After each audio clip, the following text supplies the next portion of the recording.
ओम नमः शिवाय दोस्तों। आप सभी का मेरे चैनल नारायण रत्नावली में स्वागत है। आज के वीडियो में हम चर्चा करेंगे रुद्र संहिता के युद्ध खंड की। जब भगवान विष्णु ने शंखचूड़ का वेश बनाकर तुलसी का शील हरण किया तो तुलसी ने क्रोधित होकर भगवान विष्णु को कौन सा श्राप दिया। अंधकासुर के उत्पत्ति की कथा और बानासुर पर भगवान शिव की कृपा। दोस्तों, वीडियो अच्छी लगे तो कृपया कर मेरे चैनल को लाइक शेयर सब्सक्राइब जरूर करें। तो चलिए शुरू करते हैं।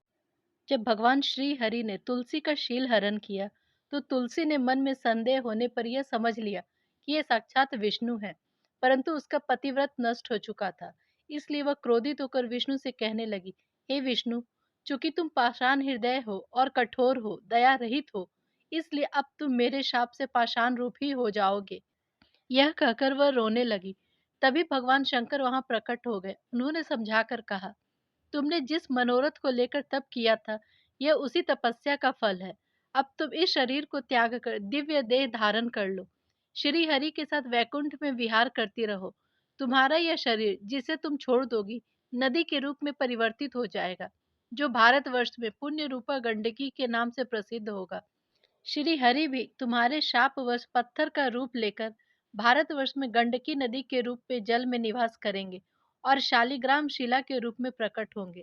विष्णु रूपा शालिग्राम शिला और वृक्ष रूपिणी तुलसी का समागम सदा ही अनुकूल और बहुत ही प्रकार के पुण्यों की वृद्धि करने वाला होगा। जो शालिग्राम शिला के ऊपर से तुलसी पत्र को दूर करेगा, उसे जन्मांतर में स्त्री वियोग की प्राप्ति होगी। और जो मनुष्य शालिग्राम शिला, तुलसी और शंख को एक जगह रखकर पूजा करेगा, वह श्री हरि का प्यारा होगा। आइए अब जानते हैं अंधकासुर के उत्पत्ति की कथा।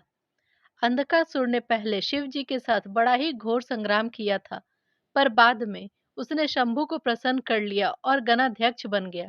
व्यास जी ने पूछा, अंधक कौन था और वह किसका पुत्र था?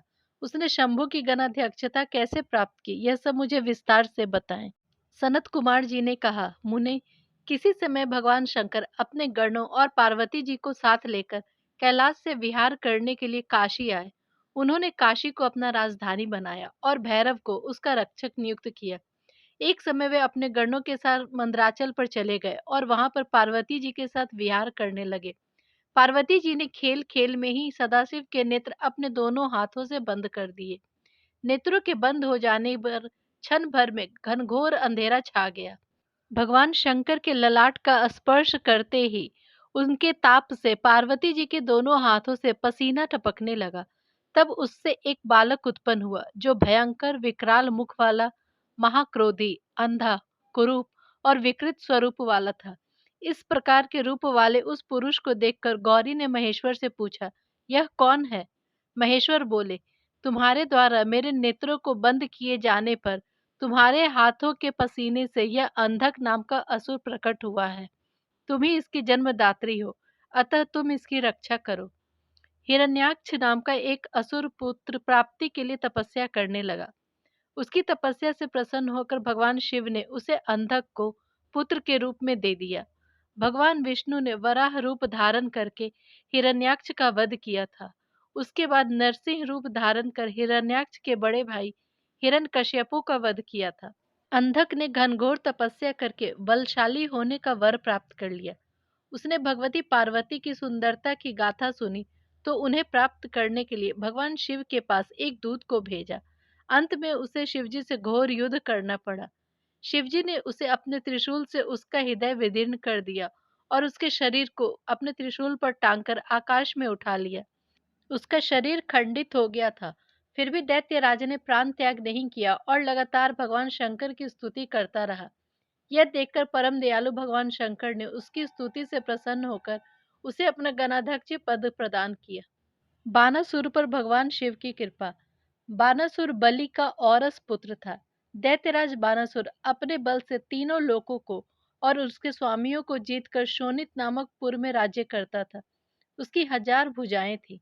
बानासुर की पुत्री का नाम उषा था और उसका विवाह भगवान श्री कृष्ण के पौत्र अनिरुद्ध के साथ हुआ था। बानासुर महान शिव भक्त था। शिव भक्ति में लीन होकर उसने भगवान शिव को प्रसन्न करने के लिए तांडव नृत्य किया। उसके नृत्य से प्रसन्न होकर भगवान शिव ने उससे वर मांगने को कहा। तब उसने भगवान शिव से कहा, हे प्रभु, आप मुझे निर्विकार भक्ति, अक्षय गानपत्य का भाव तथा प्राणियों के प्रति दया भाव आदि वर मांगते हुए प्रेम पूर्वक शिव जी की स्तुति करने लगा।